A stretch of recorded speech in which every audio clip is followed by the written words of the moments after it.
وَلْتَكُن مِّنكُمْ أُمَّةٌ يَدْعُونَ إِلَى الْخَيْرِ وَيَأْمُرُونَ بِالْمَعْرُوفِ وَيَنْهَوْنَ عَنِ الْمُنكَرِ وَأُولَٰئِكَ هُمُ الْمُفْلِحُونَ. السلام علیکم ورحمۃ اللہ وبرکاتہ۔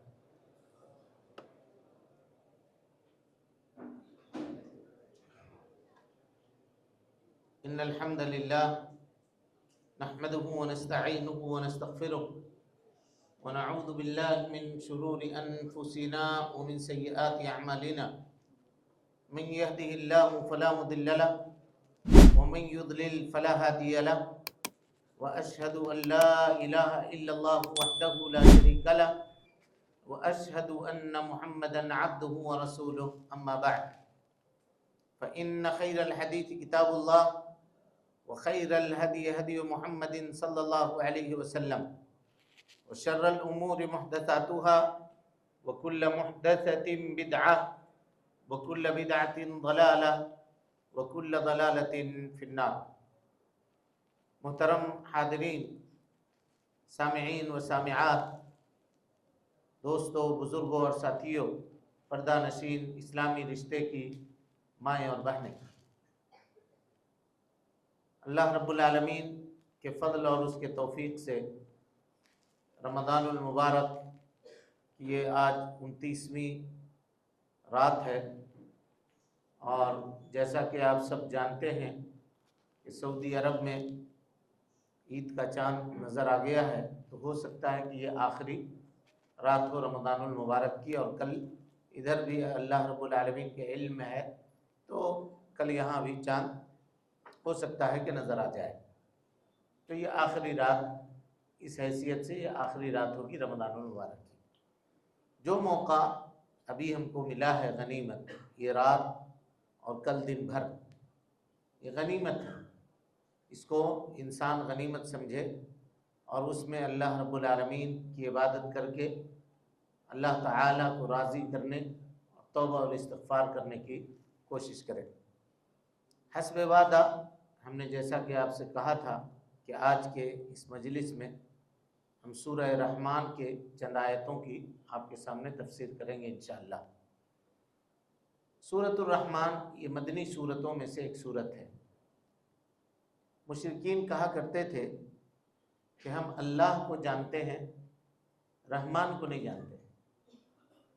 رحمان کون ہے ہمیں معلوم نہیں، اور الرحمن بول کے وہ کہا کرتے تھے کہ مسیلمہ کذاب جو یمامہ کا حاکم تھا، کہا رحمان سے مراد وہ رحمان ہے کیا، یہ کہا کرتے تھے۔ اللہ تعالیٰ نے سورہ بنی اسرائیل میں آیت نازل فرمائی، کہا قُلِ ادْعُوا اللَّهَ أَوِ ادْعُوا الرَّحْمَٰنَ، یا اللہ کہو یا رحمان کہو، اَيَّمَّا تَدْعُوا فَلَهُ الْأَسْمَاءُ الْحُسْنَىٰ، جس نام سے تم پکارنا چاہو پکارو، وہ اللہ رب العالمین کے کیا ہے، بہترین نام ہے۔ اَيَّمَّا تَدْعُوا فَلَهُ الْأَسْمَاءُ الْحُسْنَىٰ۔ تو یہاں پہ اللہ رب العالمین نے اپنا انٹروڈکشن کروایا ہے، اپنا تعارف بیان کیا ہے، اپنی پہچان کروائی ہے۔ اجنبی بنتے ہو، تم چونکتے ہو رحمان کون ہے یہ پوچھتے ہو، تو آؤ ہم تم کو بتاتے ہیں رحمان کون ہے۔ یہ اسلوب ہے اس سورت کا، سورہ رحمان کا۔ اللہ تعالیٰ کہتا ہے الرحمن، واللہ رب العالمین ہے جو رحمان ہے۔ تو پوچھے گا کون رحمان، پوچھے گا نا الرحمن، تو کون رحمان، علم القرآن، وہ رحمان جس نے لوگوں کو قرآن مجید کا علم سکھایا۔ اللہ اکبر۔ اللہ رب العالمین نے حضرت جبریل امین کو سکھایا، اور جبریل امین، اللہ استاد، جبریل امین شاگرد پہلے، اور پھر جبریل امین لے کر کے آئے محمد رسول اللہ صلی اللہ علیہ وسلم، شاگرد بنے جبریل امین کے، اور صفا غار میں، غار حرا میں قرآن مجید کا پیغام لے کر کے اترے، اور اقرأ بسم ربک الذی خلق، خلق الانسان من علق، اقرأ وربک الاکرم سے قرآن مجید کے نزول کا آغاز ہو گیا۔ علم القرآن، علم القرآن. یہاں غور کیجئے ایک بات، اللہ تعالیٰ کی ہم لوگوں کے اوپر کتنی نعمتیں ہیں؟ اس کا شمار کر سکتے؟ نہیں کر سکتے. وَإِن تَعُدُّوا نِعْمَةَ اللَّهِ لَا تُحْصُوهَا. اگر تم اللہ رب العالمین کی نعمتوں کو شمار کرنا چاہو تو اس کو شمار نہیں کر سکتے ہو، گن نہیں سکتے ہو. نعمت کو جب آدمی گن نہیں سکتا ہے تو کما حقہ اس کا شکریہ بھی ادا نہیں کر سکتا ہے. لیکن ان تمام نعمتوں میں اللہ رب العالمین نے جس نعمت کا تذکرہ ایک نمبر پر کیا وہ نعمت کیا ہے؟ علم القرآن. کیا ہے؟ علم القرآن. اب بتائیے کہ اس نعمت کو حاصل کرنے والے ہم لوگ کتنے لوگ ہیں؟ مال تو ہم لیتے ہیں، دولت تو ہم لیتے ہیں، اور دنیا کی چیزوں میں خوب ہمارا دماغ چلتا ہے، لیکن اپنے بال بچوں میں سے اگر اللہ نے 3 بیٹے دیے ہیں، 4 بیٹے دیے ہیں، تو 2 بیٹا کو 1 بیٹا کو کم سے کم حافظ بنایا. یہ کتنے لوگوں کی فکر ہے بتائیے؟ کوئی فکر کیا اس تعلق سے؟ کچھ سوچا؟ 3 سال سے بچے کو اٹھا کر کے ہم لوگ کنڈر گارڈن میں لے جا کر کے ڈال دیتے ہیں، اور وہاں وہی کچھ وہ سیکھتا ہے، دینی تعلیم سے نا آشنا ہوتا ہے، قرآن مجید کی تلاوت اس کو آتی نہیں ہے، بڈھا ہو جاتا ہے لیکن قرآن مجید دیکھ کر کے نہیں پڑھ سکتا، تلفظ کے ساتھ، حروف کے ساتھ نہیں پڑھ سکتا. تو اللہ رب العالمین کی وہ نعمت جس کو اللہ رب العالمین نے سب سے پہلے ذکر کیا ہے، اس کے ساتھ ہمارا اور آپ کا یہ حال ہے. یہ افسوس کا مقام ہے کہ نہیں ہے؟ بولیے بھائی، ہے کہ نہیں افسوس کا مقام؟ تہیہ کیجئے، اللہ رب العالمین سے یہ عہد کیجئے کہ پہلے بچے کو 4 سال 5 سال کی عمر میں قرآن مجید ایک دم پڑھنا آ جانا چاہیے، اور اس کے 4-5 صورتیں اس کو مکمل یاد ہو جانی چاہیے، بڑی بڑی جو صورتیں ہیں، سمجھے کہ نہیں؟ اور اسی طرح سے 2-4 پارے اس کو یاد ہو جانے چاہیے. اور اگر سعودی عرب کی طرح نظام اگر آپ بنانا چاہیں تو 3 سال سے مسجد نبوی میں چھوٹے چھوٹے بچوں کو 3 سال 4 سال سے لے جا کر کے چھوڑ دیتے ہیں والد، اور وہ 5 سال 6 سال ہوتے ہوتے حافظ بن جاتا ہے، اور پھر 6 سال سے اسکول جوائن کرتا ہے، پڑھتا ہے. قرآن مجید کی برکت اتنی ہوتی ہے اس کی زندگی میں کہ آپ دیکھیے گا چھوٹے چھوٹے بچے ہوں گے، ہاف پینٹ پہن کے فٹ بال کھیلتے ہوں گے، وہ ایسے ہی مغرب کی اذان ہوگی، بال لے کر کے آیا اور وضو خانہ میں رکھ دیا اور نماز کے لیے کھڑے ہو گئے، وضو بنایا، نماز پڑھ لی. راستے میں سڑک پہ دیکھیے گاڑیاں لگا کر کے لوگ کنارے کھڑے ہو کر کے نماز اپنا وقت ہو گیا تو ادا کرنا شروع کر دیتے ہیں. یہ قرآن مجید کی برکت ہوتی ہے، اور ان کے یہاں دولت کی بھرمار ہے. آپ دیکھ لیجیے حالات کیسی. لیکن ہم لوگوں نے اس کتاب کو کیا کیا؟ پشے پشت ڈال دیا. ہم لوگ سوچتے ہیں کہ قرآن مجید جو پڑھے گا نا وہ فقیر رہے گا، وہ غریب رہے گا. کبھی غریب اور فقیر نہیں رہے گا جو قرآن مجید پڑھے گا. اور قرآن مجید کا علم جو حاصل کرنے والا ہوگا وہ کسی میدان میں پیچھے نہیں رہے گا. گارنٹی رکھ لیجیے، آپ گارنٹی رکھ لیجیے. جو اللہ کی کتاب کی حفاظت کرنے والا ہوگا اللہ اس کی حفاظت کرے گا، کیونکہ اس کتاب کی حفاظت کی ذمہ داری کس کے ذمہ ہے؟ اللہ کے ذمہ ہے. حافظ قرآن یہ اللہ رب العالمین کے ذمہ میں ہے، اللہ تعالیٰ اس کی حفاظت کرے گا، کیونکہ اس کے سینے میں قرآن مجید ہے. اس کے سینے میں کیا ہے؟ قرآن مجید ہے. سوچئے، لیکن اس کتاب کو ہم لوگوں نے فراموش کر دیا. نتیجہ یہ ہوا کہ ہم لوگ آپ ذلیل و خوار ہو گئے، ذلیل و خوار ہو گئے. اقبال نے کہا تھا وہ زمانے میں معزز تھے مسلمان ہو کر، اور ہم خوار ہوئے تاریخ قرآن ہو کر. قرآن مجید کو بھلا دیا. اب آپ سوچئے اتنی نعمتوں میں اللہ رب العالمین نے سب سے پہلے جس نعمت کا ذکر کیا کہ علم القرآن، وہ رحمان ہے جو قرآن سکھایا جس نے تم کو، کیونکہ یہ وہ کتاب ہے جس کے اندر زندگی گزارنے کا سلیقہ ہے. یہ وہ کتاب ہے جس میں انسان کو انسانیت سکھائی جاتی ہے، انسانیت نوازی سکھائی جاتی ہے. یہ وہ کتاب ہے جس کو پڑھنے کے بعد انسان انسان بنتا ہے، ورنہ وہ انسان نہیں ہوتا، پھر درندہ ہوتا ہے. اس میں اور درندے میں کوئی فرق باقی نہیں رہتا. یہ وہ کتاب ہے. اس لیے اللہ رب العالمین نے نمبر 1 سب سے پہلے جس کا ذکر کیا وہ کہا علم القرآن. قرآن سیکھنے کا کیا مطلب ہے یا سکھانے کا کیا مطلب ہے؟ پہلی بات تو یہ ہے کہ قرآن آدمی پڑھنا سیکھے، تجوید کے ساتھ پڑھنا سیکھے، حروف اور مخارج کا لحاظ رکھتے ہوئے پڑھنا سیکھے، یہ سب سے پہلا کام ہے۔ اور دوسرا کام سیکھنے کا مطلب یہ ہے کہ قرآن مجید کے معانی کو سیکھے، اس کے تفسیر کو سیکھے، اللہ نے کیا بیان کیا ہے اس میں اس کو جانے، اور تیسرا اسٹیپ اس کے بعد آتا ہے کہ اس کے مطابق وہ عمل کرے، اپنی زندگی اس کے مطابق گزارے، تو جا کر کے یہ قرآن مجید سیکھنے والا وہ آدمی ہوگا۔ اب اس سلسلے میں بے شمار فضائل ہیں، اگر اسی ایک آیت پہ بات کر دی جائے تو پوری رات ختم ہو سکتی ہے، پوری رات۔ علم القرآن، اس لفظ کے اندر اتنی گہرائی ہے، ایک ٹکڑے میں، دو ٹکڑے میں، کہ آج کی رات اور کل کی رات دونوں رات نکل جائے گی، لیکن اس جملے کا علم القرآن، اس جملے کا حق ادا نہیں ہوگا۔ اگر تاریخ بیان کی جائے، پوری 23 سال زندگی نبی صلی اللہ علیہ وسلم کی، قرآن مجید کیسے نازل ہوا، کس سچویشن میں نازل ہوا، اور پھر قرآن مجید کی آیتوں کے حقوق کیا ہیں، اور پھر قرآن مجید کو کس طرح سے سیکھا جائے، اس کو کس طرح سے پڑھا جائے، اس کے اوپر کیسے عمل کیا جائے، صحابہ کرام رضوان اللہ علیہ مجمعین نے اس کو اپنی زندگی کے اندر کیسے نافذ کیا، سوچیے۔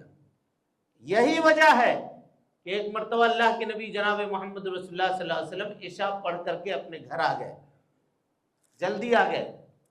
اس زمانے میں خواتین بھی عشاء پڑھنے کے لیے مسجد جایا کرتی تھی، خواتین بھی جاتی تھی۔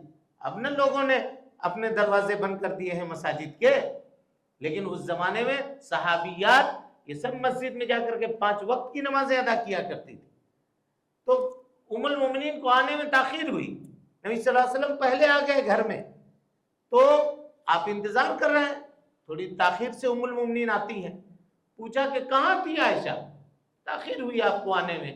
کہا یا رسول اللہ، ایک نوجوان مسجد میں قرآن مجید کی تلاوت کر رہے تھے، اٹھ کے آنے کا جی نہیں چاہا، ایسی تلاوت ہو رہی تھی کہ اٹھ کے آنے کا جی نہیں چاہا۔ نبی صلی اللہ علیہ وسلم نے ام المومنین کا ہاتھ پکڑا، کہا چلو تو دیکھتے ہیں کون ہے، ابھی بھی پڑھ رہا ہے وہ؟ کہاں کہ ہاں ابھی بھی پڑھ رہا ہے۔ گئے جانے دیکھنے کے لیے تو دیکھا کہ سالم مولا حذیفہ قرآن مجید کی تلاوت کر رہے ہیں، حضرت حذیفہ کے آزاد کردہ غلام جن کو بیٹا بنایا تھا انہوں نے، سالم مولا حذیفہ جن کا نام ہے۔ اللہ اکبر۔ نبی صلی اللہ علیہ وسلم نے کیا کہا ہے، جملہ دیکھیے، کہا الحمدللہ الذی، تمام تعریف اس اللہ رب العالمین کے لیے، جعل فی امتی مثلک، جس نے میری امت میں تم جیسا نوجوان پیدا کیا۔ تمام تعریف اس اللہ کے لیے ہے جس نے میری امت میں تم جیسا نوجوان پیدا کیا۔ کس کو کہا؟ سالم مولا حذیفہ کو کہا۔ کاہے؟ قرآن مجید کی تلاوت کر رہے تھے، اس لیے وہ فخر امت تھے۔ کیوں فخر امت تھے؟ قرآن مجید کی تلاوت کرتے ہوئے۔ اسی طرح سے بیت المقدس جا رہے تھے عمر ابن خطاب رضی اللہ تعالیٰ عنہ، وہاں کے لوگوں نے کہا تھا کہ تمہارے بلاؤ گے بیت المقدس کو، کہا تھا کہ تمہارے جو حاکم ہو اس کو بلاؤ گے تب جا کر کے ہم چابی دیں گے، اور ہماری کتاب میں لکھا ہوا ہے کہ اس کا نام جو ہے 3 حرف ہوگا۔ اس کے نام میں کتنا حرف ہوگا؟ 3 حرف ہوگا۔ تو اس کے جو یہ تھے، اس کا عمر نام ہوگا، یہ کہا۔ تو جو عمر ابن عاص تھے انہوں نے کہا تو میں ہوں سپہ سالار، میرا نام بھی عمر ہے، کہا ہم کو دو چابی، تو کہا کہ لکھو تو اپنا نام، تو لکھا، تو عین میم را واو، یہ کیا ہوا؟ عمر، عمر، عین میم را واو، اگر لکھیں گے تو پڑھیں گے عمر، عمر ابن عاص تھے وہ۔ لیکن کہا کہ نا تمہارے میں 4 اکچھر آ رہا ہے، 4 حروف آ رہا ہے، تم نہیں، 3 حروف ہونا چاہیے اس کے نام میں۔ تو کہا او عمر ابن خطاب ہے، ہمارے جو حاکم ہے بادشاہ امیر المومنین، ان کے نام میں 3 نام ہے۔ کہا ہاں وہ آئیں گے تو چابی ہم دے دیں گے، بغیر لڑے جھڑے، کوئی معاملہ نہیں ہے۔ نکلے حضرت عمر ابن خطاب چابی لینے کے لیے، اللہ اکبر، پہنچے، دیکھیے ایک قطرہ خون نہیں بہایا کسی کا، ایک قطرہ۔ آج جو اس زمین کو لالہزار کیے ہوئے ہیں یہ بدبخت یہودی اور یہ عیسائی، یہ دونوں مل کر کے جو رنگین بنائے ہوئے ہیں مسلمانوں کے خون سے، کبھی ہم نے، جب صلاح الدین ایوبی نے اس کو فتح کیا تو آپ نے کہا کہ جو نکل کے جانا چاہتا ہے چلا جائے، ہم کسی کو روکیں گے نہیں، کسی کو منع نہیں کریں گے۔ ایک قطرہ خون نہیں بہایا، ایک قطرہ خون نہیں بہایا۔ لیکن ان ظالموں کو دیکھیے، آج چھوٹے بچوں کے اوپر، مریضوں کے اوپر، بوڑھوں کے اوپر، عورتوں کے اوپر، ہاسپٹلوں کے اوپر بم گرا رہا ہے۔ اللہ تعالیٰ ان سے نمٹے اور ان کے شر سے امت محمدیہ صلی اللہ علیہ وسلم کو محفوظ رکھے، اور جو لوگ ان کو ساتھ دینے والے ہیں اللہ رب العالمین ان کو بھی نیست و نابود کرے۔ میرے بھائیوں، عمر ابن خطاب جب جا رہے تھے تو طائف کے راستے سے گزر رہے تھے۔ نافع مکہ میں حضرت عمر کے گورنر تھے۔ حضرت عمر نے نافع کو خط لکھا کہ ہم فلاں راستے سے گزریں گے، آپ آ کر کے ذرا میرے سے ملاقات کیجئے راستے میں۔ تو یہ نافع نکل کے گئے یہاں ملاقات کرنے کے لیے ان سے، تو پوچھا کہ مکہ کو چھوڑ کر آئے ہیں، کسی کو نائب بنایا کہ نہیں بنایا؟ اپنی سیٹ پہ کسی کو بٹھا کے آئے ہیں، کوئی مسئلہ ہو جائے گا تو کیا ہوگا، نائب بنائیے۔ تو کہا کہ ہاں نائب بنایا ہے۔ کہا کس کو؟ کہا ابن ابزہ کو۔ تو کہا یہ ابن ابزہ کون ہے؟ اس کا نام ابھی تک ہم سنے نہیں ہیں۔ کہا مولا من موالینا، ہمارے آزاد کردہ غلاموں میں سے غلام ہے۔ حضرت عمر نے کہا ولیت علی اہل الوادی، مکہ کے شریف اور اونچے لوگوں میں تم نے ایک آزاد کردہ غلام کو حاکم بنا دیا، وہ لوگ قبول کریں گے؟ حضرت عمر ابن خطاب کے اس سوال میں جواب حضرت نافع نے کیا دیا؟ دیکھیے، کہا یا امیر المومنین، اے امیر المومنین، انہو حافظ لکتاب اللہ، ابن ابی ابزہ جو ہیں وہ اللہ کے کتاب کے حافظ ہیں، عالم بفرائضہ، اور کتاب و سنت کے جو فرائض ہیں اس کے سب سے بڑے عالم ہیں۔ اور کس کو بناتے پھر؟ حضرت عمر بن خطاب نے کہا کہ میں نے اللہ کے نبی صلی اللہ علیہ وسلم سے کہتے ہوئے سنا تھا، ان اللہ یرفع بہذا الکتاب اقواما، اللہ رب العالمین اس کتاب کے ذریعے سے قوموں کو بلند کرتا ہے، ویضع بہ الاخرین، اور اسی کتاب کے ذریعے سے لوگوں کو پست کر دیتا ہے، ذلیل کر دیتا ہے، رسوا کر دیتا ہے۔ دیکھیے ایک آزاد کردہ غلام، عرب کے معاشرے میں اس کی کوئی حیثیت نہیں تھی، لیکن اللہ رب العالمین نے اس کتاب کے ذریعے سے اس کو کیا کر دیا؟ گورنر بنا دیا۔ سوچیے آپ، گورنر کے کرسی کے اوپر بٹھا دیا۔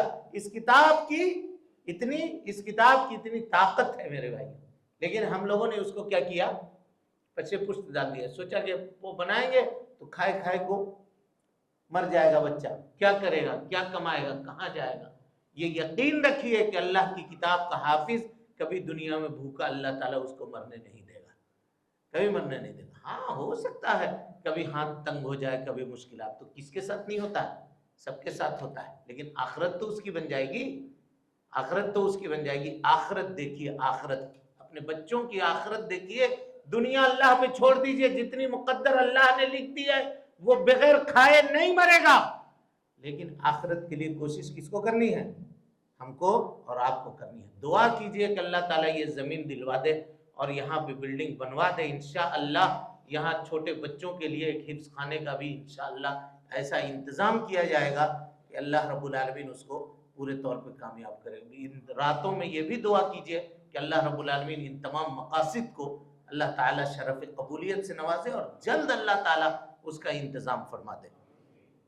علم القرآن، علم القرآن، رحمان کون ہے؟ وہی رحمان ہے جس نے قرآن مجید کا علم سکھایا۔ اس کے بعد کہا خلق الانسان۔ دیکھیے پہلے کہنا چاہیے تھا خلق الانسان، پہلے آدمی ہوگا تب نہ قرآن سیکھے گا، لیکن قرآن کی عظمت دیکھیے، اللہ نے پہلے ذکر کیا علم القرآن اور اس کے بعد کہا خلق الانسان، انسان کو بنایا۔ انسان کون؟ ہم اور آپ۔ حضرت آدم علیہ السلام، اللہ رب العالمین نے ان کو اپنے ہاتھ سے پیدا کیا، اور کیسے پیدا کیا ابھی آئے گی گفتگو آگے چل کر کے۔ کہا خلق الانسان، انسان کو اللہ رب العالمین نے پیدا کیا۔ علمہ البیان، پھر اللہ تعالیٰ نے اس کو بولنے کی طاقت دی، بیان کرنے کی قدرت عطا فرمائی، گفتگو کرنے کی صلاحیت اور طاقت نصیب فرمائی۔ کس کو؟ انسان کو۔ کون سکھایا؟ ایک چھوٹا بچہ ہوتا ہے، کچھ نہیں بولتا ہے، ہاں خالی روتا ہے، رونے سے اس کی ماں سمجھتی ہے کہ کیا کہہ رہا ہے، اس کا باپ سمجھتا ہے۔ پھر ایک وقت آتا ہے تھوڑا سا بڑا ہو جاتا ہے تو گفتگو کرتا ہے، اس کے بعد بولتا ہے۔ چلیے اگر اللہ نے کسی کو زبان نہیں دی ہے، نہ بولتا ہے تو لکھ سکتا ہے، تحریر کر سکتا ہے، پڑھ اگر نہیں سکتا ہے، نابینا ہے، آنکھیں اس کی نہیں ہے تو اس کا بھی انتظام ہے، چھو کر کے وہ بریل لپی وغیرہ سے اور دوسری چیزوں سے وہ پڑھ لے سکتا ہے۔ ساری چیزیں موجود ہیں، یہ سب چیزیں علمہ البیان کے اندر داخل ہیں۔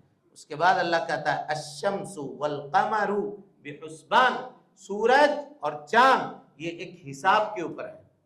ایک حساب سے لگے ہوئے ہیں اور کوئی کسی کو آگے پیچھے کسی سے نہیں ہوتا. جو اللہ رب العالمین نے ان کا حساب متعین کر دیا، مقرر کر دیا، وہ اسی میں لگا ہوا ہے. کوئی کسی کو ہرا نہیں سکتا، آگے پیچھے نہیں جائے گا، کوئی کسی کو ٹکرائے گا نہیں. کہا وَالنَّجْمُ وَالشَّجَرُ يَسْجُدَانِ. اللہ اکبر. سورج، والنجم ستارے، والشجر درخت، یسجدان یہ اللہ رب العالمین کے لیے سجدہ کرتے ہیں. کیسے سجدہ کرتے ہیں ہم کو کیفیت اس کی معلوم نہیں. دیکھیے اللہ کیا کہتا ہے، الم تر ان اللہ، کیا تم نہیں دیکھتے ہو، ان اللہ کہ اللہ رب العالمین کے لیے، یسجد لہ من فی السماوات والارض، آسمان و زمین میں جو کچھ ہے وہ اللہ کے لیے سجدہ کرتا ہے. کون کون؟ دیکھیے، والشمس سورج، والقمر چاند، والنجوم ستارے، والجبال پہاڑ، والدواب جانور، وکثیر من الناس اور لوگوں میں بہت سارے لوگ. سارے لوگ نہیں کہا، سارے لوگ نہیں کہا، بہت سارے لوگ، کثیر من الناس. اب بہت سارے لوگ ایسے بھی ہیں جو اللہ کے لیے سجدہ نہیں کرتے. تو سورج، چاند، پہاڑ، درخت، شجر، حجر سب اللہ رب العالمین کے لیے کیا کرتے ہیں؟ سجدہ کرتے ہیں. اور اسی کو سورہ بنی اسرائیل میں بیان کیا، کہا وَإِن مِّن شَيْءٍ إِلَّا يُسَبِّحُ بِحَمْدِهِ. دنیا میں کوئی چیز ایسی نہیں ہے مگر وہ سب کے سب اللہ رب العالمین کی تعریف بیان کرتے ہیں، اس کے حمد کے ساتھ، اس کی پاکیزگی کے ساتھ اللہ تعالیٰ کی تعریف بیان. وَلَٰكِن لَّا تَفْقَهُونَ تَسْبِيحَهُمْ، لیکن تم ان کے بیان کرنے کو نہیں سمجھ سکتے ہو.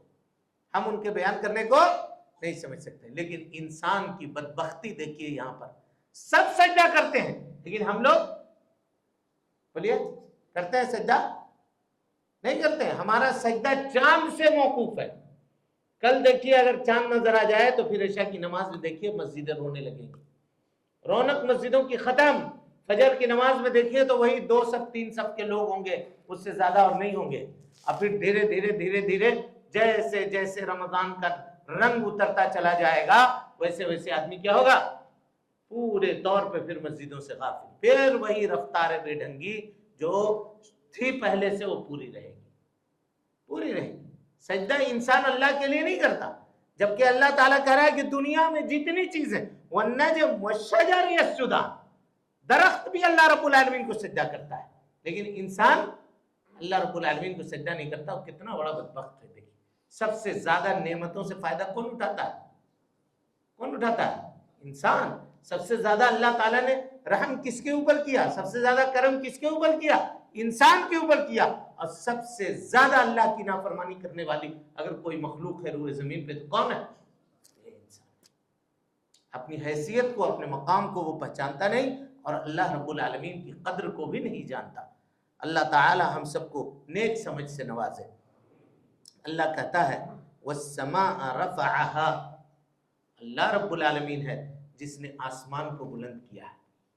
وَوَضَعَ الْمِيزَانَ، اور وہ اللہ رب العالمین ہے جس نے میزان کو قائم کیا ہے. اللہ اکبر. دیکھیے آسمان کو بلند کیا.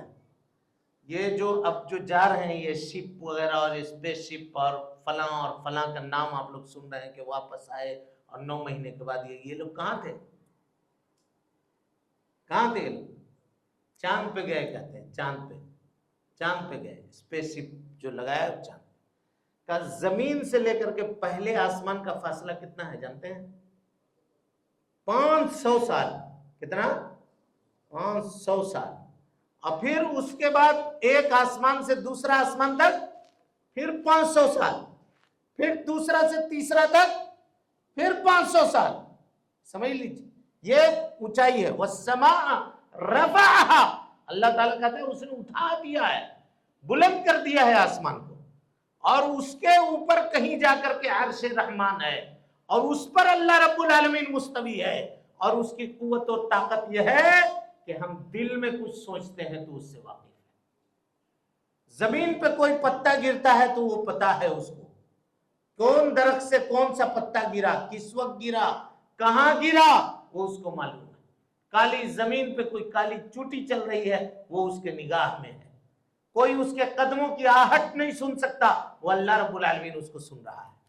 دیکھ رہے ہیں وَالسَّمَاءَ رَفَعَهَا وَوَضَعَ الْمِيزَانَ، اور میزان کے معنی یہی میزان ترازو اور میزان کے معنی کچھ لوگوں نے کہا کہ آسمان و زمین کا نظام اس نے اس طرح سے بنا دیا ہے کہ کبھی کوئی معاملہ گڑبڑ نہیں ہوتا، اور اس کے حکم سے ابھی گڑبڑ اگر ہو جائے تو دیکھیے کیا ہوا میانمار میں. انسان اپنی طاقت پہ کتنا اتراتا ہے اور کتنا اٹھلاتا ہے. ذرا سا صرف 25 سیکنڈ کے لیے لوگ کہتے ہیں 25 سے 30 سیکنڈ کے لیے زمین ہلی ہے، اب پورے ملک میں ہاہاکار مچ گیا اور ایمرجنسی کی کیفیت نافذ ہو گئی اور بڑے بڑے بلڈنگ جو ہیں دھراشاہی ہو کر کے زمین پہ آ گئے اور لوگ کیمپوں میں رہنے کے لیے مجبور ہو گئے. یہی حیثیت ہے دنیا کی، یہی حیثیت ہے. جو پیسہ کمانے کے لیے دنوں رات سر پھوڑ رہے ہیں، ایک جھٹکے میں آدمی کروڑ پتی سے خاک پتی ہو جائے گا. ٹائم نہیں لگے گا، اس کو ٹائم نہیں لگے گا. لیکن اللہ کو راضی تو کرے. کبھی ڈر نہیں لگتا ہے، اللہ رب العالمین کا خوف دل کے اندر نہیں آتا ہے.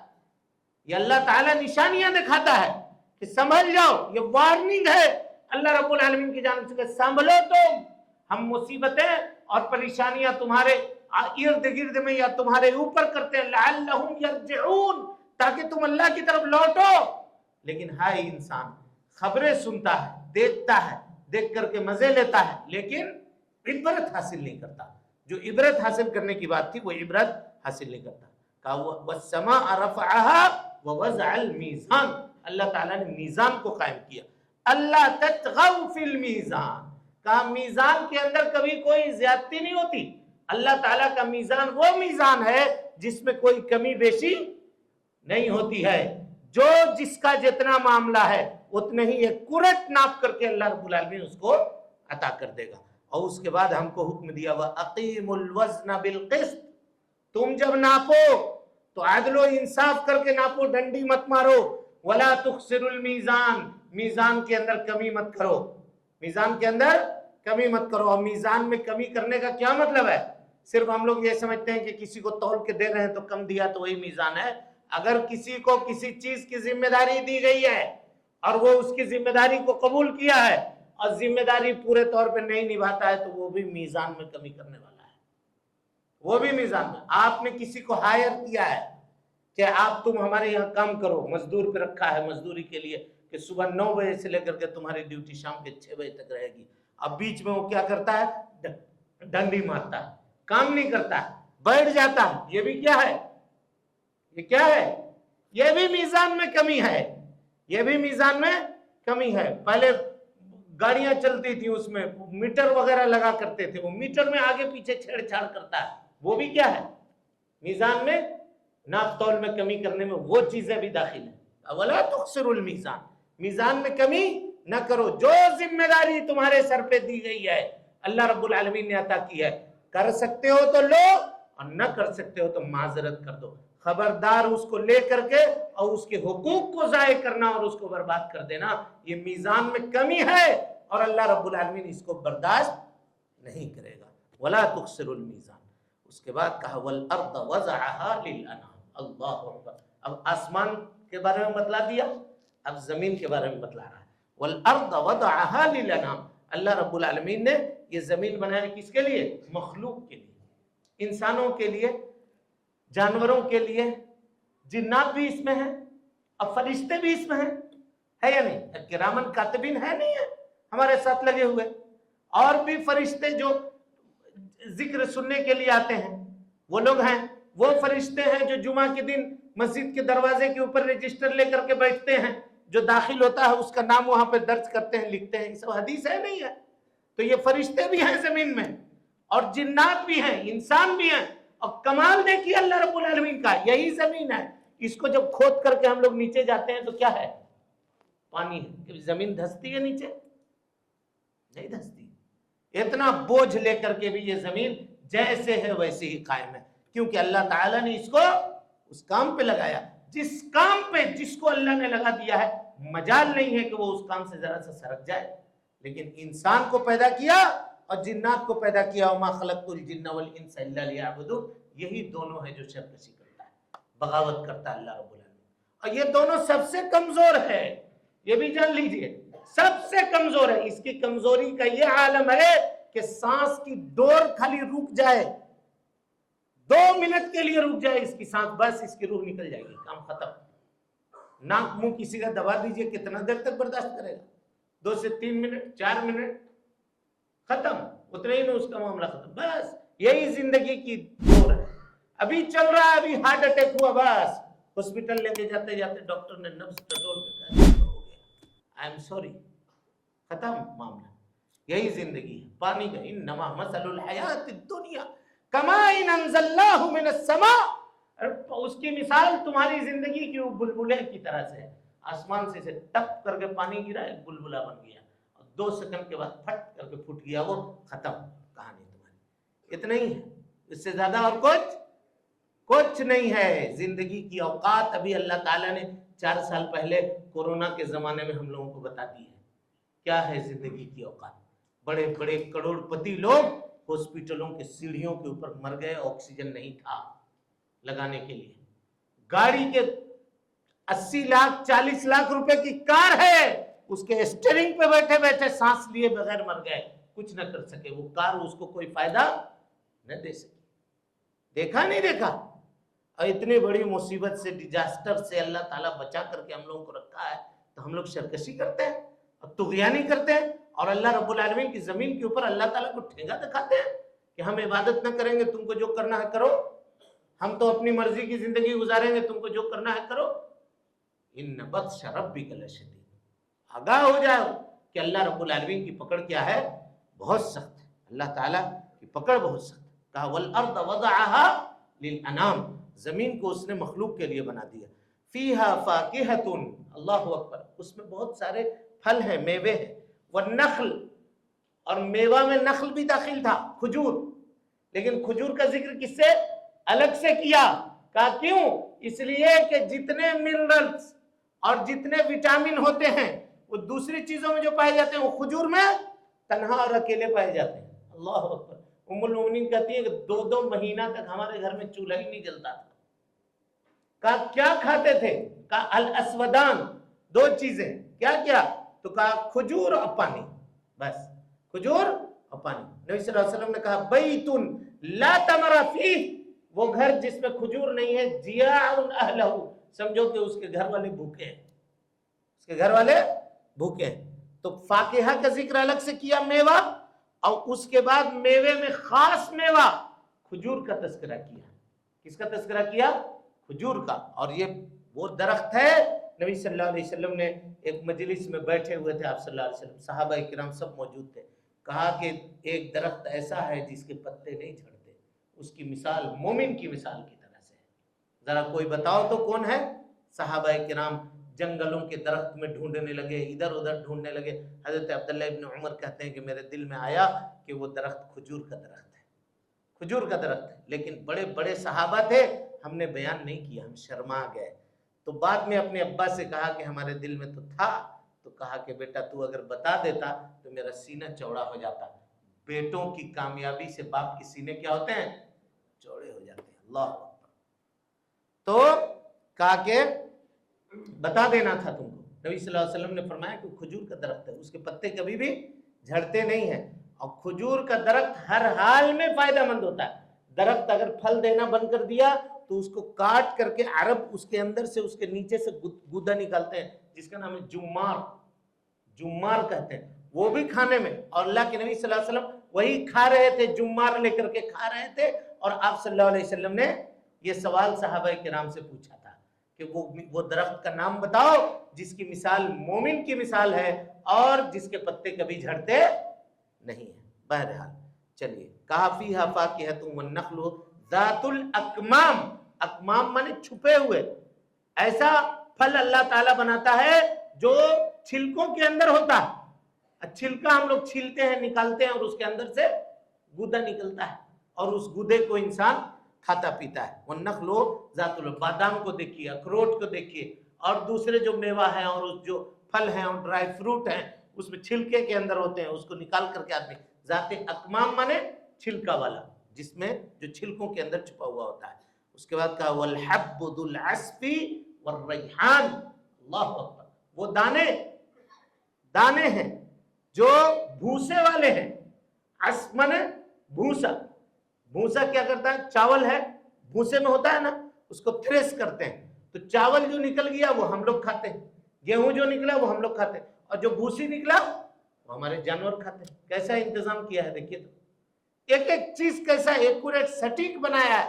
اللہ تعالیٰ بتا رہا ہے، تم پوچھتے ہو نا رحمان کون ہے، یہ لو ہم بتا رہے ہیں، اپنا تعارف، اپنا انٹروڈکشن دے رہے ہیں تمہارے سامنے، وہ رحمان ہے جو یہ چیز ہے۔ تب جا کر کے اب پوچھا فَبِأَيِّ آلَاءِ رَبِّكُمَا تُكَذِّبَانِ، اور تم اپنے پروردگار کی کون کون سی نعمتوں کو جھٹلاؤ گے، کون کون سی نعمتوں کو جھٹلاؤ گے؟ انسان اور جنات دونوں سے خطاب ہے۔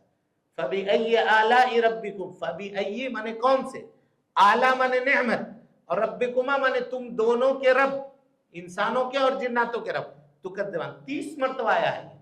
سوال کتنا مرتبہ ہے؟ 30 مرتبہ۔ یہ پورے سورہ کے اندر فَبِأَيِّ آلَاءِ رَبِّكُمَا تُكَذِّبَانِ، یہاں ایک مرتبہ ہم نے ترجمہ کر دی۔ اب اس کے بعد کہا دیکھیے خلق الانسان من صلصال کالفخار، اللہ تعالیٰ نے انسان کو بنایا صلصال کالفخار، ایسی مٹی سے جو ٹھن ٹھن بجتی تھی۔ دیکھیے تخلیق انسانی کے 5 مراحل ہیں۔ کتنے مراحل؟ 5 مراحل۔ پہلے اللہ تعالیٰ نے ہر جگہ سے ایک ایک مٹھی مٹی اٹھوایا، ہر جگہ سے ایک مٹھی یہاں سے، ایک مٹھی وہاں سے، ایک مٹھی وہاں سے، اس کے بعد اس کو لے گئے، اس کو کہا تراب، مٹی کو کیا کہتے ہیں؟ تراب۔ تراب کو جب پانی ڈال دیا اس میں، پانی ڈال کر کے جب اس کو گوندھ دیا تو یہ ہو گیا تین۔ کیا ہو گیا؟ تین۔ مٹی کو جب گیلا کر دیجئے تو اس کو عربی زبان میں کہتے ہیں تین، تا سے، یہ تین نہیں، تین والے یہ آج جو پڑھے والتین والزیتون، اس سے مراد انجیر۔ اگر تا سے کہیں گے تین تو اس کے مراد انجیر جو کھاتے ہیں بھائی، انجیر وہ، اور اگر تا سے کہیں گے تین تو اس کے معنی ہوگا گیلی مٹی، گیلی مٹی، وہ مٹی جس میں پانی ڈال دیا۔ اچھا اس کو جب چھوڑ دیا کئی دنوں تک تو وہ کیا ہو گیا؟ چپچپا ہو گیا وہ۔ یا خوب مٹی کو اگر میش کر دیجئے، پہلے زمانے میں دیکھتے تھے جب مٹیوں کے گھر بنا کرتے تھے تو مٹی گرا دیا، اس پہ پانی گرا کر کے پیر سے 4 آدمی مل کے خوب اس کو رونتا تھا، اس سے کیا ہوتا تھا؟ مٹی کے اندر چپچپاہٹ پیدا ہو جاتی تھی، اور اس کو اینٹ کے درمیان میں رکھ دیا، سیمنٹ کے جگہ پر اس کے اوپر ایک اور اینٹ رکھ دیا، اس کے بعد ایک اور اینٹ رکھ دیا۔ دیکھا ہے نا آپ لوگ جانتے ہیں ماشاءاللہ۔ تو وہ کیا ہو گیا؟ تین لازب۔ کیا ہو گیا؟ تین لازب، جس کو سورہ صافات میں ذکر کیا، خلق الانسان من طین لازب، اللہ رب العالمین نے چپچپی مٹی سے پیدا کیا، اور اس کے بعد کہا صلصال من حمإ مسنون، انسان کو ہم نے بنایا ہے ایسی مٹی جو بدبودار تھی۔ تو وہ مٹی جس کو اتنا دن تک بھگا کر کے، گیلا کر کے، چپچپا بنا کر کے چھوڑ دیا تو بہت دن کے بعد وہ کیا ہو گیا؟ سڑ گئی، کیچڑ بن گئی، اور اس میں سے بدبو آنے لگی۔ کیچڑ میں بدبو آتی ہے نہیں آتی؟ ندی کے کنارے ذرا سا کیچڑ اٹھا کر کے دیکھیے تو ناک نہیں رکھا جائے گا۔ تین صلصال من حمإ مسنون ہو گیا۔ اب پھر جب اس کو پکا دیا اسی مٹی کو تو ٹھن ٹھن بجنے لگی، اسی کا خلق الانسان من صلصال کالفخار، اللہ رب العالمین نے انسان کو ایسا بنایا۔ یہ مراحل ہیں تخلیق انسانی کے، تب جا کر کے انسان اس طرح سے وجود میں آیا ہے۔ اور اس کے بعد کہا وَخَلَقَ الْجَانَّ مِن مَارِجٍ مِّن نَارٍ، اللہ رب العالمین نے جناتوں کو کس سے بنایا؟ آگ سے بنایا، جنات کو آگ سے بنایا۔ تو آگ بہتر ہے کہ مٹی؟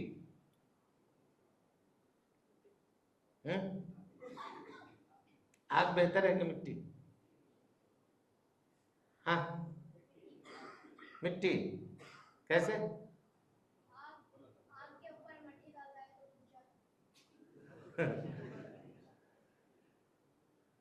ہاں جی، آگ میں جلانے کی صلاحیت ہے، کوئی چیز ڈال دی یہ دھدک جائے گا، ختم، جل گیا۔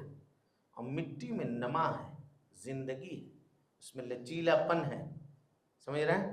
مٹی کے اندر یہ ساری چیزیں ہیں۔ ابلیس نے جو استدلال کیا تھا، اس کا استدلال کیا تھا؟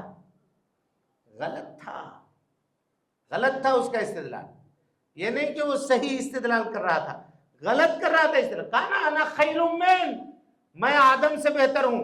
کہا آدم سے بہتر ہو؟ کہا خلقتنی من نار وخلقتہ من طین، تو نے میرے کو آگ سے بنایا ہے اور اس کو تو نے مٹی سے بنایا ہے۔ بھائی مٹی سے بنایا ہے تو کیا مطلب مٹی سے بنایا ہے تو وہ بدتر ہے تم سے؟ چلیے یہ اس بات میں پڑھنے کی ضرورت ہی کیا تھی؟ جو حکم دے رہا تھا سجدہ کرنے کا وہ تو آدم سے بھی بہتر تھا اور ابلیس سے بھی بہتر تھا یا نہیں تھا؟ اللہ رب العالمین کا آرڈر تھا، تو یہ چکر میں پڑھنے کی ضرورت ہی نہیں تھی کہ تم بہتر کہ ہم بہتر. جس کا حکم ہے وہ حکم فالو کرتے، آرڈر فالو کرتے، لیکن نہیں کیا. نتیجہ کیا ہوا؟ گمراہ ہو گیا. بہرحال وَخَلَقَ الْجَانَّ مِن مَارِجٍ مِّن نَارٍ، اللہ رب العالمین نے جنوں کو آگ سے بنایا، ایسے آگ سے جو دہک رہی ہو، اور کہا مارج من نار کہ میں نے آگ وہ آگ جس میں دھواں ہو. اور کچھ لوگوں نے کہا کہ نہیں وہ آگ جس میں کیا ہو؟ دھواں نہیں ہو، دھواں نہیں ہو، یہ بیان کیا. اس کے بعد کہا فَبِأَيِّ آلَاءِ رَبِّكُمَا تُكَذِّبَانِ، کہا رب المشرقین و رب المغربین، دونوں، دو مشرق کا رب اور دو مغرب کا رب. دو مشرق سے مراد اور دو مغرب سے مراد، کہا سورج گرمی میں دوسری طرف سے نکلتا ہے اور ڈوبتا دوسری طرف سے، اور سردی میں دوسری طرف سے نکلتا ہے دوسری طرف سے ڈوبتا ہے. تو یہ دو مشرق اور دو مغرب ہو گیا. ایک جگہ کا رب المشارق والمغارب انا لقادرون، وہ مشرقوں کا رب ہے مغربوں کا رب ہے، ایک دم پلورل استعمال کیا. سمجھ رہا ہے؟ عربی میں 3 صیغہ ہوتا ہے، ایک کو کہتے ہیں واحد، اور ایک سے 2 اگر ہوگا تو کہیں گے تثنیہ، اور 3 ہوگا اور 3 سے 3000 ہو چاہے جتنا ہو اس کو کہیں گے جمع. کیا کہیں گے؟ جمع. تو یہاں پہ جمع ذکر کیا، تو اب اس کا کیا مطلب؟ اور کچھ لوگ اس میں الجھ جاتے ہیں. بھائی دیکھیے گرمی میں سورج ادھر سے نکل کے ادھر ڈوبا، سردی میں ادھر سے نکل کے ادھر ڈوبا، تو یہ مشرقین مغربین ہو گیا. 2 مشرق 2 مغرب، 2 طلوع ہونے کی جگہ 2 ڈوبنے کی جگہ. اب گرمی سردی اچانک تو نہیں آ جاتی، دھیرے دھیرے دھیرے دھیرے کر کے نا. تو اب ادھر سے جو نکل رہا ہے اس کو ادھر آنے میں جو ٹائم لگے گا کہ نہیں لگے گا؟ تو 1 منٹ 2 منٹ، 2 دن میں آدھا منٹ، 3 دن میں 2 منٹ، 3 دن میں 1 منٹ، جو وہ کھسکا اسی کو اللہ رب العالمین نے اعتبار کرتے ہوئے کیا کہا؟ رب المشارق والمغارب، کئی مشرقوں کا اور کئی مغربوں کا اللہ رب العالمین کیا ہے؟ رب ہے. کہ رب المشرقین و رب المغربین، اللہ رب العالمین ہے جو مشرقوں کا مالک ہے اور وہ مغرب کا بھی مالک ہے، اور تم اپنے رب کی کون کون سی نعمتوں کو جھٹلاؤ گے. اس کے بعد کہا مرج البحرین یلتقیان، جو 2 سمندر ہیں جو آپس میں ملے ہوئے ہیں، 2 سمندر آپس میں ملے ہوئے ہیں. اب اس کا کیا معنی ہے؟ تو اس کی کئی تفسیر علماء نے بیان کی. کیا دیکھیے، سمندر ایک ہے جس میں ندی کا پانی جا کر کے، 7 سمندر ہے نا بھائی، 7 سمندر میں ندی کے پانی جا کر کے ملتا ہے اور اس میں رہتا ہے. تو پانی اور سمندر کا پانی پیرلل چلتا ہے کئی دیر تک، اور اس میں دونوں کے اندر ملاوٹ نہیں ہوتی. اور بعض تحقیق نے اللہ اکبر یہ بتایا کہ وہ غوطہ خور جو جاتے ہیں نیچے سمندر کے تہوں کے اندر جاتے ہیں، اللہ تعالیٰ نے سمندر کے جڑ میں میٹھا پانی رکھا ہے. اوپر کا پانی وہ کیا ہے؟ پانی کھارا ہے، منہ میں لیجئے تو کیا ہوگا؟ زبان اینٹھ جائے گی، نگل نہیں سکتے ہیں وہ پانی. لیکن اگر نیچے چلے جائیے، ڈیپ میں چلے جائیے، تو سمندر میں کچھ جگہیں ایسی بھی ہیں جہاں میٹھا پانی بھی ہے، اس کو پی سکتے ہیں، یوز کر سکتے ہیں. یہ اللہ تعالیٰ کی کتنی بڑی قدرت ہے دیکھیے. اور سمندر کو اللہ تعالیٰ نے کھارا بنا دیا. اتنے مخلوقات اس میں ہیں، اگر کھارا نہیں بناتا تو مخلوق مچھلی اس میں مر جاتی، کوئی جانور مر جاتا، تو اس کی سڑان جو ہوتی اور اس کی بدبو جو ہوتی تو اور ہوا جو چل کر کے آتی سمندر سے، تو انسان کا جینا دوبھر ہو جاتا، مشکل ہو جاتا. لیکن اللہ تعالیٰ نے انتظام کر دیا، ایسا کھارا پانی کر دیا کہ وہیں گل سل کر کے وہ ختم ہو جاتا، اور اس کی تعفن سے، اس کی بدبو سے لوگوں کو پریشانی نہیں ہوتی. اور وہ پانی بھی سالہ سال سے ہے، جیسے ہے ویسے ہے، اس کے اندر کوئی خرابی واقع نہیں ہوتی. دیکھیے تو کیسا انتظام کیا ہے اللہ رب العالمین نے ہر چیز کے لیے. بینہما برزخ لا یبغیان، اللہ اکبر، ان دونوں کے درمیان اللہ نے دیوار قائم کر دی ہے، دونوں ایک دوسرے سے ملتے نہیں ہیں. فبأي آلاء ربكما تكذبان، اللہ رب العالمین کی کون کون سی نعمتوں کو تم جھٹلاؤ گے. اور اس کے بعد کہا یخرج منهما اللؤلؤ والمرجان، وہی سمندر ہے اور وہی ندی ہے جس سے تم موتیاں نکالتے ہو، سمندر سے بھی نکالتے ہو، لولو نکالتے ہو، موتی، مرجان، زمرد، قیمتی موتی. اور کہا لولو کے معنی یہ موتی. اب مرجان مانے وہ ایک موتی ہوتی ہے جو سمندر میں بہت ریئر ملتی ہے، جس کے اندر حیات ہوتی ہے. حیات مانے وہ بڑھتا ہے معاملہ، اب پتہ نہیں وہ لکڑی کا ہے کہ کس کا ہے، ہاں اس کو کہا مرجان. وہ اللہ تعالیٰ وہاں نکلتا ہے. کہا فَبِأَيِّ آلَاءِ رَبِّكُمَا تُكَذِّبَانِ، اور تم اپنے پروردگار کی، اپنے رب العالمین کی کون کون سی نعمتوں کو جھٹلاؤ گے. اس کے بعد کہا وَلَهُ الْجَوَارِ الْمُنشَآتُ فِي الْبَحْرِ كَالْأَعْلَامِ، سمندر میں دیکھتے نہیں ہو کشتیاں کیسی کشتی چلتی ہے، اللہ اکبر، کل اعلام، پہاڑ کی طرح سے کشتی، 2-2 کلومیٹر کی کشتی بنا کر کے رکھا ہوا، اسی پہ سارا نظام ہے. اس کے اوپر ہیلی کاپٹر اس پہ لینڈ کروا لیجئے، جہاز اس پہ اتروا لیجئے، بڑے بڑے میزائل اس پہ رکھ کر کے ادھر سے ادھر لے جائیے. پورے ملکوں کے ساز و سامان کو ادھر سے ادھر ڈھونے کا پورا معاملہ کون کرتا ہے؟ سارا کی سارا چیزیں اللہ رب العالمین. کہا تم اپنے رب العالمین کی کون کون سی نعمتوں کو جھٹلاؤ گے. اب اس کے بعد کہا کل من علیہا فان، دنیا میں جو کچھ ہے وہ سب کے سب کیا ہے؟ فنا کے گھاٹ اترنے والی ہے. وَيَبْقَى وَجْهُ رَبِّكَ ذُو الْجَلَالِ وَالْإِكْرَامِ، صرف آپ کے رب کا چہرہ باقی رہے گا جو عزت والا ہے اور تعظیم والا ہے. اللہ رب العالمین کا چہرہ بھی ہے جو باقی رہے گا. کہا فَبِأَيِّ آلَاءِ رَبِّكُمَا تُكَذِّبَانِ. اس کے بعد کہا يَسْأَلُهُ مَنْ فِي السَّمَاوَاتِ وَالْأَرْضِ كُلَّ يَوْمٍ هُوَ فِي شَأْنٍ. اس دن اللہ رب العالمین پوچھے گا آسمان و زمین میں جو کچھ ہے اس کے متعلق کیا کرے گا؟ پوچھے گا. اور ہر روز وہ کام میں ہے.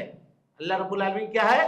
کام میں ہے، ہر روز کام میں ہے. کس کی تقدیر بنانی ہے، کس کو کیا کرنا ہے، کس کو کیا معاملہ کرنا ہے. اور اس کا معاملہ کیا ہے؟ انما امرہ اذا اراد شیئا ان یقول له کن فیکون. کسی معاملے کے کرنے کا ارادہ کرتا ہے، کہتا ہے کن ہو جا، اور وہ چیز ہو جاتی ہے. فبأي آلاء ربكما تكذبان. اور اس کے بعد کہا سنفرغ لكم ایھا الثقلان، اے انسانوں جنات ہم تمہارے لیے فارغ ہو جائیں گے. فارغ ہو جائیں گے کا کیا مطلب؟ کہ اللہ تعالیٰ بھی مصروف ہے؟ بولیے اچھا ہم فارغ ہو جائیں گے، یہ دھمکی ہے، دھمکی ہے. مصروف نہیں ہے اللہ رب العالمین والعیاذ باللہ. دنیا کی کوئی چیز اللہ تعالیٰ کو مصروف نہیں کرتی، لیکن جو آدمی ہم دھمکی دیتے نا، اچھا ٹھیک ہے ہم تمہارا معاملہ دیکھیں گے، دیکھتے ہیں تم کو. یہ جو کہنے کا انداز ہے نا، کہ یہی انداز ہے. اے انسانوں جنات، دنیا میں اپنے اختیارات کا بیجا فائدہ اٹھانے والوں، اٹھاؤ جتنا تم کو فائدہ اٹھانا ہے. آؤ گے ایک دن میرے سامنے، اس دن تم کو ہم دیکھیں گے اور اس دن تم سے ہم سوال کریں گے. فَبِأَيِّ آلَاءِ رَبِّكُمَا تُكَذِّبَانِ. کہا یا معشر الجن والانس، اے انسانوں اور جناتوں کی جماعت، ان استطعتم ان تنفذوا من اقطار السماوات والارض فانفذوا لا تنفذون الا بسلطان. جہاں جانا ہے چلے جاؤ، آسمان میں چلے جاؤ، زمین میں چھپ جاؤ، پہاڑ کے اندر گھس جاؤ، کہیں چلے جاؤ، اللہ رب العالمین کی سلطنت اور اس کے بادشاہت سے تم باہر نہیں جا سکتے ہو. اللہ رب العالمین کی پکڑ میں اور اللہ رب العالمین کے گرفت میں ہی تم رہو گے، اور اللہ رب العالمین کے رڈار سے تم غافل نہیں ہو سکتے ہو. اس کے بعد اللہ رب العالمین نے کچھ جنت کے معاملات کا تذکرہ کیا ہے. 2-4 چیزیں وہاں ہم آپ کو بیان کر کے بات کو ختم کرتے ہیں. اللہ تعالیٰ فرماتا ہے کہ جنت میں اللہ رب العالمین لوگوں کو جو نعمتیں عطا کرے گا، وہ نعمت کیسے ہوگی دیکھیے. وَلِمَنْ خَافَ مَقَامَ رَبِّهِ جَنَّتَانِ. جو اللہ رب العالمین سے خوف کھائے گا، ڈرے گا، اللہ رب العالمین اس کو کتنی جنت عطا کرے گا؟ 2 جنت. اللہ اکبر. مقاتل ابن حیان رحمہ اللہ کہتے ہیں کہ یہ 2 جنت کیسے ہوگی دیکھیے. مومن جو اللہ کا خوف کھائے گا وہ گناہ سے بچے گا کہ نہیں بچے گا؟ ہاں، اور نیکی کرے گا کہ نہیں کرے گا؟ تو اللہ تعالیٰ کل قیامت میں نیکی کرنے کے بدلے میں 1 جنت اور گناہ کو چھوڑنے کے بدلے میں 1 جنت، 2 جنت دے گا. اللہ اکبر. اور کہا جنتان، اللہ تعالیٰ کی 2 جنتیں ہیں. ایک میں ہر چیز سونے کی، دروازہ، کھڑکی، چمچ، کٹورا، برتن، پیالہ، ہاں، ڈائننگ ٹیبل، کرسی، بستر، مسہری، سب کس کا؟ سب چیز سونے کا. اور ایک دوسری جنت جس میں ساری چیز چاندی کی، سب کے سب ساری کی ساری چیزیں چاندی کی. کہا جنتان، اللہ رب العالمین 2 جنت عطا کرے گا. ذواتا افنان، اللہ اکبر، جنت کے اندر صحن ہوں گے جس میں یہ لوگ رہیں گے. اور اس کے بعد کہا فیہما عینان تجریان، فیہما عینان تجریان، اس میں نہریں جاری ہوں گی. جنت میں 4 نہر ہے. کتنا نہر ہے؟ 4. کون کون؟ مثل الجنت التي اعد المتقون، اللہ نے کہا کہ یہ جنت ہے جس کا اللہ رب العالمین نے متقیوں سے وعدہ کیا ہے. فیہا انہار من ماء غیر آسن، کہا پانی کے نہر ہے جو جس میں کبھی خرابی نہیں ہوتی. وانہار من عسل مصفى، خالص شہد، دنیا میں خالص شہد نہیں ملتا، دھوکہ دیتے ہیں لوگ. کا خالص شہد. وانہار من لبن لم يتغیر طعمه، اور ایسا دودھ جو کبھی ٹوٹے گا نہیں، دودھ کبھی پھٹے گا نہیں، کیونکہ وہ دودھ گائے کے تھن سے نہیں آئے گا، کسی جانور کے تھن سے نہیں آئے گا، اللہ تعالیٰ اس کو پیدا کرے گا. اور نہر بھی جو ہے وہ نہر اس طرح سے نہیں ہوگی جیسے دنیا میں نہریں ہوتی، وہ اتلی نہر ہوں گی، اوپر بہیں گی. اور جنتی جدھر جائے گا ادھر جائے گی، وہ نہر جدھر جائے گا ادھر جائے گی. اور ان 4 نہروں کے علاوہ 2 نہر اور ایکسٹرا اللہ رب العالمین دے گا. فیہما عینان تجریان، جس کے بارے میں کہا کہ 2 نہریں اور جاری ہوگی جو اس کے ساتھ ساتھ چلیں گی. تجریان، جہاں جائے گا اس کے ساتھ ساتھ ساتھ ساتھ بہے گی نہر. سوچیے کیسا امپائر اور کیسی بادشاہت اللہ رب العالمین اس کو جنت میں عطا کرے گا اور دے گا.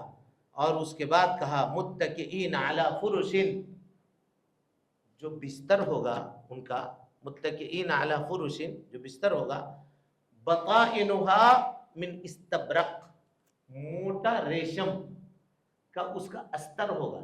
یعنی جو تکیہ بناتے ہیں نا گدا، اس کا جو نیچے والا گدا کا جو کپڑا استعمال کرتے ہیں وہ کیا ہوگا؟ موٹے ریشم کا ہوگا. اور اس کے اوپر جو غلاف چڑھایا جائے گا وہ باریک ریشم کا ہوگا. دنیا میں ریشم استعمال کرنا مردوں کے لیے حرام ہے، لیکن اللہ رب العالمین قیامت میں ریشم اور وہ کپڑے دے گا. اور کہا وَجَنَ الْجَنَّتَيْنِ دَانِ، اللہ اکبر، جنتوں اس کے جو باغات جو ہوں گے اس کا جو ہے اس کی جو ڈالیاں ہوں گی وہ لچیلی ہوں گی. یعنی ایسے ٹیک لگا کے بیٹھا ہوا ہے نا، جی کرے گا کہ آم کھاتے ابھی، تو آم کا درخت خود بخود اس کی ڈالی جھک کر کے آ جائے گی. اسے سیدھا ہونے کی بھی ضرورت نہیں، اس کو توڑنے کے لیے سیدھا ہونے کی بھی ضرورت نہیں، وہیں سے بڑھا کر کے ہاتھ بڑھا کر کے کھا لے گا. وہ جنل جنتین دان. سب جا کے خود آم اگر مارکیٹ میں بھی آئے، اب مہنگا ہو تو ہر آدمی کو نہیں میسر ہوتا ہے، لیکن اللہ تعالیٰ جنت میں کیسا وعدہ کر رہا ہے دیکھیے. وہ جنل جنتین دان، اس کے ڈالیاں نچیلی ہوں گی اور خود اس کے سامنے آ جائیں گی. کہا فبأي آلاء ربكم ما تكذبان. اس کے بعد دیگر اور نعمتوں کا ذکر ہے جو انشاءاللہ پھر کبھی ہم اس کی تشریح آپ کے سامنے کریں گے. انسان کو چاہیے کہ اللہ رب العالمین سے اللہ کے عذاب سے بچنے کی کوشش کرے اور اللہ رب العالمین کی نیکی کے کام انجام دینے کی کوشش کرے تاکہ وہ جنت الفردوس کا مستحق بن سکے. ہم اپنے لیے اور آپ تمام لوگوں کے لیے اللہ رب العالمین سے یہ دعا کرتے ہیں کہ اللہ تعالی ہم سب کی عبادتوں کو شرف قبولیت سے نواز دیں. اللہ رب العالمین ہم سب کو حسن عمل کی توفیق دے. اے اللہ ہم میں سے جو لوگ بیمار ہیں انہیں شفا کاملہ عاجلہ نصیب فرما دے. اے اللہ جو پریشان حال ہیں رب العالمین ان کی پریشانیوں کو دور فرما دے. اے اللہ ہم سب پر اپنی رحم و کرم کا معاملہ فرما. اے اللہ ہم سب پر اپنی رحمت کی چادر عام فرما دے. اے اللہ رب العالمین ہم سب کے نیکیوں کو قبول فرما لے. اے اللہ ہم سب کے جاگنے کو قبول فرما لے. اللہم انکا عفو تحب العفو فاعف عنی. اللہم انکا عفو تحب العفو فاعف عنا. سبحان ربک رب العزت عما یصفون وسلام علی المرسلین والحمد للہ رب العالمین.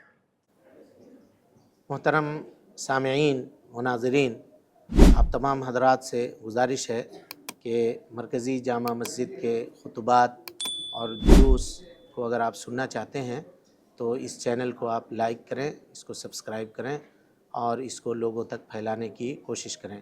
اللہ رب العالمین ہم سب کی نیکیوں کو قبول کرے. وجزاکم اللہ خیرا.